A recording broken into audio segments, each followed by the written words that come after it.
अस्सलाम वालेकुम and good morning to all my viewers. आज हम बात करेंगे नी जॉइंट की। घुटने का जो दर्द होता है वो नी जॉइंट, जिसको हम ऑस्टियोआर्थराइटिस कहते हैं। अभी what is osteoarthritis? Osteoarthritis means there is some inflammation, कोई सूजन है घुटनों के अंदर। अभी घुटने का जो अगर हम एनाटॉमी की बात करें ना, तो ये जैसे थाई बोन है, ऊपर का बोन है, ये नीचे का बोन जिसको हम टीबिया कहते हैं, ये दोनों के दरमियान जो जॉइंट है उसको हम नी जॉइंट कहते हैं। और नी जॉइंट जो ऐसा है कि बहुत ही ब्लड सप्लाई बहुत ही अच्छा है उसको, प्लस ये बड़ी जॉइंट में शुमार होता है। तो इसमें जो नॉर्मली कोई प्रॉब्लम होना नहीं चाहिए, लेकिन हमारी लापरवाही, अगेन यूज़र मैनुअल तो हम इस्तेमाल करते ही नहीं है, किसी डॉक्टर की तो बात ही हम नहीं सुनते हैं। तो यूज़र मैनुअल बहुत ज़रूरी है, वो मैं समझाऊंगा।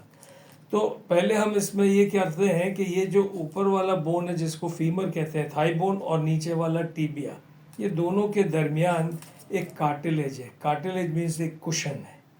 वो कुशन यूजुअली तो प्रॉब्लम नहीं होता है, लेकिन अगर समझ लो कि आप ओवरवेट हैं, अगर आपने ज़्यादा इस्तेमाल किया है आपकी नी को, यानी बहुत ही शदीद तरीके से, जैसे एथलीट्स वगैरह है, क्रिकेटर्स वगैरह जो फास्ट बॉलर्स हैं, तो क्या होता है कि वो जो कुशन जो है वो डैमेज हो जाता है।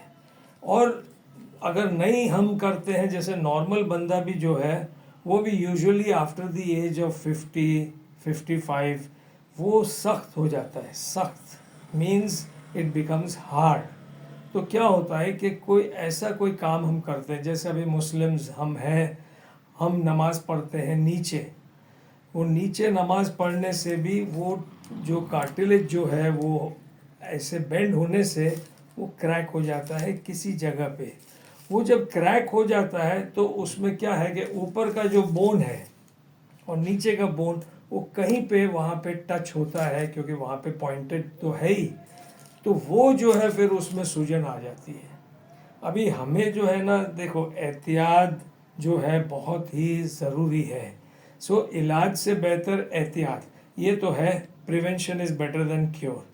तो अगर हम जो नमाज जो है वो नीचे नहीं पढ़ेंगे, कुर्सी पे पढ़ें, आपका जो बेंड जो नी जो है वो बेंड जो है वो राइट एंगल से ज़्यादा बेंड नहीं होना चाहिए, यानी ऐसे नहीं होना चाहिए, यहाँ तक है। जैसे आप कुर्सी पे बैठे तो राइट एंगल तक हो जाए।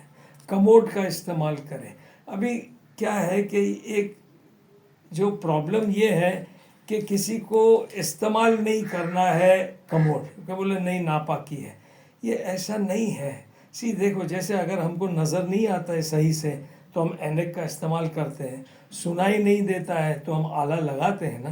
तो वैसे अगर ये घुटने में अगर शुरू हो गया दर्द, तो हम अगर कमोड का इस्तेमाल करें, नीचे नहीं बैठे, खाने पे टेबल पे खाना, कुर्सी पे बैठना, कमोड का इस्तेमाल करना और आराम देंगे, तो ये क्या है कि कुदरत है ना, ये बहुत बड़ा गफूरुर रहीम है।